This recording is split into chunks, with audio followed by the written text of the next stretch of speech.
नमस्कार दोस्तों, mister education channel पर आपका स्वागत है। इस वीडियो में हम प्राचीन भारत से संबंधित सभी महत्वपूर्ण प्रश्नों पर चर्चा करेंगे जो कि ऑल गवर्नमेंट्स एग्जाम पंजाब और इंडिया के लिए ज़रूरी हैं। तो चलिए वीडियो शुरू करते हैं। आज हम 19वें भाग का दूसरा भाग पढ़ेंगे जो कि है नरमपंथी या उदारवादी चरण। भारतीय राष्ट्रीय आंदोलन के 1885 से 1905 की अवधि को कहा जाता है। उदारवादी चरण भारतीय इतिहास में वर्ष 1885 ईस्वी प्रसिद्ध है। भारतीय राष्ट्रीय कांग्रेस की संस्थापना के कारण आधुनिक भारतीय इतिहास में गोकुलदास तेजपाल संस्कृत महाविद्यालय क्यों प्रसिद्ध है? भारतीय राष्ट्रीय कांग्रेस का प्रथम अधिवेशन यहीं हुआ था। 1885 से 1905 के काल के भारतीय राष्ट्रीय आंदोलन में उदारवादी नेताओं का प्रभुत्व था। उनके आंदोलन का मुख्य ढंग क्या था? संवैधानिक आंदोलन। भारतीय राष्ट्रीय कांग्रेस की पहली बैठक किस शहर में हुई थी? बम्बई। निम्नलिखित कांग्रेसी नेताओं में से किसको भारत का प्रथम वर्ध व्यक्ति कहा जाता है? दादा भाई नौरोजी। किस गवर्नर जनरल के कार्यकाल के दौरान भारतीय राष्ट्रीय कांग्रेस बनी थी? सही उत्तर है लॉर्ड डफरिन। भारतीय विश्वविद्यालय अधिनियम 1904 किस वायसराय के काल में पारित किया गया था? Lord कर्नज।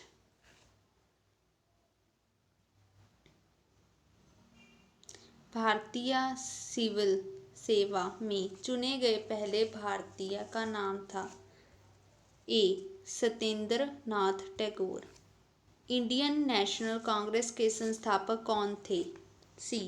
Elon Octavian Hume. Hermit of Shimla किसे कहा जाता है? A.O. ह्यूम। वह कौन सा प्रथम भारतीय था जो ब्रिटेन संस्था के लिए निर्वाचित हुआ? दादा भाई नौरोजी। निम्नलिखित कथनों पर विचार कीजिए। दादा भाई नौरोजी 3 बार राष्ट्रीय कांग्रेस के अध्यक्ष चुने गए। दूसरा है property and un British rule in India नामक पुस्तक की रचना की। तीसरा है नेशनल सोशल कॉन्फ्रेंस की स्थापना की। सही उत्तर है 1 और 2। भारतीय राष्ट्रीय कांग्रेस का प्रथम अधिवेशन लगभग आखिरी समय पर पूना से बम्बई स्थानांतरित किया गया क्योंकि? सही उत्तर है पूना में हैजा फैलने के कारण संयोजक कांग्रेस के प्रथम अधिवेशन का स्थान पूना से बम्बई बदलने पर विवश हुए थे। नेशन इन द मेकिंग नाम पुस्तक किसकी लिखी? सही उत्तर है सुरेंद्र नाथ बैनर्जी। 19वीं सदी के अंतिम चतुर्थांश में वह कौन सा तत्व था जिसने भारत में एक समान राष्ट्रीय दृष्टिकोण के उत्थान में एक महत्वपूर्ण भूमिका निभाई? उपयुक्त सभी। 1885 ईस्वी में भारतीय राष्ट्रीय कांग्रेस की स्थापना के पीछे कुछ तत्कालीन कारण थे। निम्नलिखित में से कौन सा कारण उनमें शामिल नहीं था? 1870 से 80 का द्वितीय आंग्ल अफगान युद्ध।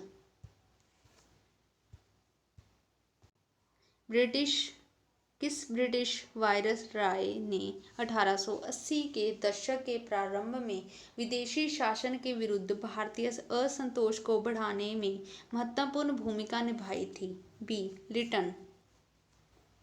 लिटन द्वारा प्रसारित वैधानिक जनबद्ध सेवा जिसके तहत परीक्षा की आयु 21 वर्ष से घटाकर 19 वर्ष कर दी गई थी, कब लागू हुआ था? 1878 ईस्वी में। इल्बर्ट बिल विवाद किस वायसराय के कार्यकाल में उभरा था? ए. रिपन। भारतीय संघ के संस्थापक कौन थे? डी. सुरेंद्र नाथ बनर्जी। भारतीय राष्ट्रीय कांग्रेस की अध्यक्षता किसने की?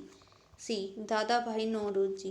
भारतीय राष्ट्रीय कांग्रेस में निम्न में से किसको नरमदलीय नेता के तौर पर नहीं जाना जाता था? बी. सही उत्तर है ए. बाल गंगाधर तिलक। भारतीय राष्ट्रीय कांग्रेस की स्थापना की गई वर्ष? सी. 1885 में। निम्न में से कौन नरमपंथियों में नहीं थे? बी. बाल गंगाधर तिलक। भारतीय राष्ट्रीय कांग्रेस के संपादक थे? एक. ए. असैनिक सेवक। अधिकतर नरमपंथी नेता थे। बी. शहरी क्षेत्रों से। 1905 में बंगाल विभाजन किस वायसराय ने किया? बी. लॉर्ड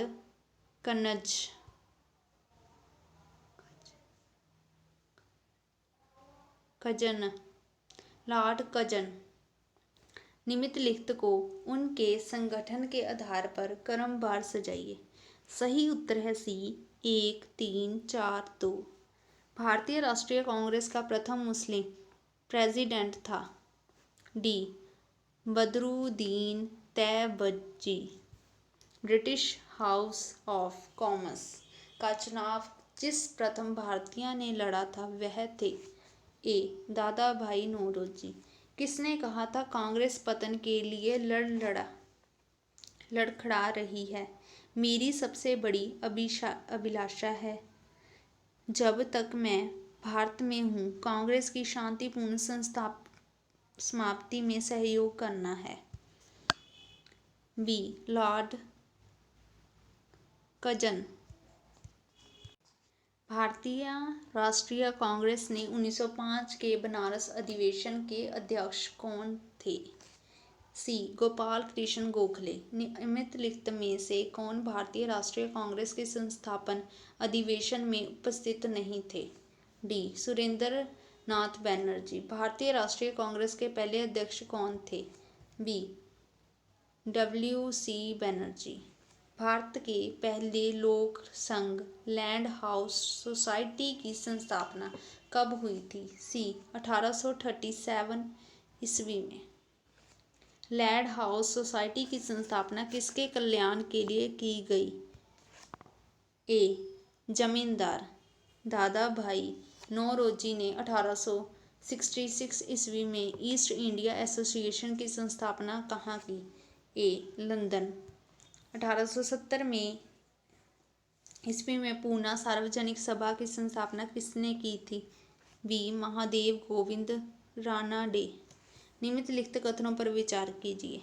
सही उत्तर है सी. 2 और 3। निम्नलिखित में से किस एक ने सन 1875 में हाउस ऑफ कॉमन्स में एक याचिका प्रस्तुत करते हुए ब्रिटिश संसद में भारत के प्रत्यक्ष प्रतिनिधित्व की मांग की? ए. दी डक्कन एसोसिएशन। निम्नलिखित भारतीय नेताओं में से कौन एक ब्रिटिश द्वारा ईस्टर्न इंडियन सिविल सर्विस से बर्खास्त किया गया था? B. Surendra Nath Banerjee. Land house society Calcutta के संपादक थे? बी. द्वारका नाथ टैगोर। सूची 1 और सूची 2 के साथ सम्मिलित कीजिए। सही उत्तर है ए. सूची निम्नलिखित को सुमिलित कीजिए। सही उत्तर है ए. सुरेंद्र नाथ बनर्जी और आनंद मोहन बोस ने कांग्रेस के जन्म के पहले किस राष्ट्रवादी पार्टी की स्थापना की जो कांग्रेस के पूर्ववर्ती संगठनों में सबसे अधिक महत्वपूर्ण थी? B. Indian Association. Indian Association ने किस मुद्दे पर सर्वप्रथम आंदोलन शुरू किया? ए. भारतीय प्रशासनिक सेवा के नियम में सुधार और परीक्षा में बैठने की अधिकतम उम्र बढ़ाने के लिए। इंडियन एसोसिएशन द्वारा कलकत्ता में आयोजित अखिल भारतीय राष्ट्रीय सम्मेलन कब हुआ था? सी 1883 ईस्वी में। भारतीय राष्ट्रीय कांग्रेस के साथ इंडियन एसोसिएशन का विलय कब हुआ था? बी 1886 ईस्वी में। सूची 1 को सूची 2 के साथ सम्मिलित कीजिए। सही उत्तर है ए। सूची 1 को सूची 2 के साथ सम्मिलित कीजिए। सही उत्तर है ए। भारतीय राष्ट्रीय कांग्रेस के प्रथम सत्र की बैठक में कितने प्रतिनिधियों ने भाग लिया था? ए 72। निम्नलिखित में से किसने भारतीय राष्ट्रीय कांग्रेस की अध्यक्षता 2 बार की? B Wedderburn. किसने कहा ब्रिटिश शासन एक स्थायी, बढ़ता हुआ तथा लगातार बढ़ता हुआ विदेशी आक्रमण है जो धीरे धीरे ही सही मार्ग पूरी तरह देश को नष्ट कर रहा है? ए दादा भाई नौरोजी। निम्नलिखित में किसने एक सार्वजनिक भाषण में राष्ट्रीय कांग्रेस पर हमला किया तथा उसे जनता के एक बहुत सूक्ष्म भाग का प्रतिनिधि बताकर उसकी हंसी उड़ाई? ए डफरीन। किसने कहा मुझे खुशी है कि कांग्रेस बराबर नीचे की ओर जा रही है क्योंकि यह राजद्रोही संस्था है और इसके नेता सगृध चरित्र के लोग हैं? ए एगलेन 2। निम्नलिखित में से कौन कौन कांग्रेस के विरोधी थे? सही उत्तर है डी 1, 2, 3 और 4। उदारवादियों की कार्य प्रवृत्ति के साधन थे? ए प्रार्थना, याचना व विरोध। उदारवादियों की कार्यवृत्ति को किसने भिखमंगी राजनीति की संज्ञा दी? ए उग्रवादियों ने। ब्रिटिश साम्राज्य के अंतर्गत स्वशासन की मांग सबसे पहले किसने और कब की? ए दादा भाई नौरोजी ने 1904 ईस्वी में। उदारवादियों का सबसे प्रमुख योगदान था? ए ब्रिटिश शोषण नीति की ओर जनता का ध्यान खींचना। किसने कहा था हमें मर्दों की तरह खुलकर कहना चाहिए कि हम अपनी मजा तक राजभक्त हैं, हमें अंग्रेजी राज्य से हुए फायदों का ज्ञान है? ए दादा भाई नौरोजी। किसने कहा था भारतवर्ष तलवार के बल पर जीता गया था और तलवार के बल पर ही उसे ब्रितानिया कब्जे में रखा जाएगा? B Anglican. किसने उदारवादियों के संबंध में कहा अपनी शिकायतों का निवारण करने तथा न्यायत कर पाने के लिए उन्होंने 20 साल से अधिक समय कमोबेश में जो आंदोलन चलाया उसमें उन्हें रोटियों के बजाय पत्थर मिले? ए लाला लाजपत राय। किस उग्रवादी नेता ने उदारवादियों के संबंध में कहा था यदि हम साल में एक बार मेंढकों की तरह टरा टरा करके चुप होते रहे तो हमें कभी अपने प्रयासों में सफलता नहीं मिलेगी?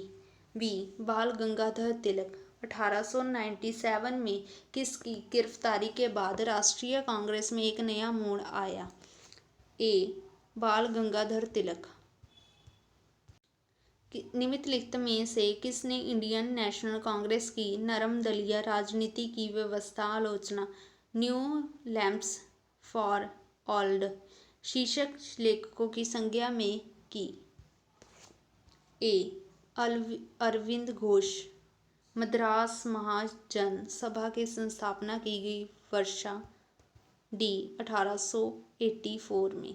भारत में लॉर्ड कनज के प्रशासन की तुलना औरंगजेब से किसने की? ए गोपाल कृष्ण गोखले। राजा जनता के लिए बने हैं, जनता राजा के लिए नहीं बनी। राष्ट्रीय आंदोलन के दौरान निम्नलिखित में से किसने यह वाक्य दिया था? सी दादा भाई नौरोजी ने। भारतीय राष्ट्रीय कांग्रेस का गठन होने के तुरंत बाद ब्रिटिश राष्ट्रवादियों के प्रति शक्यालु हो गए। निम्नलिखित में से किसने कहा कि कांग्रेस केवल विशिष्ट वर्ग सूक्ष्म अल्पसंख्यक का ही प्रतिनिधित्व करती है? B Lord Dufferin, Lord Dufferin ने। थैंक यू गाइज, मिलते हैं नेक्स्ट वीडियो में।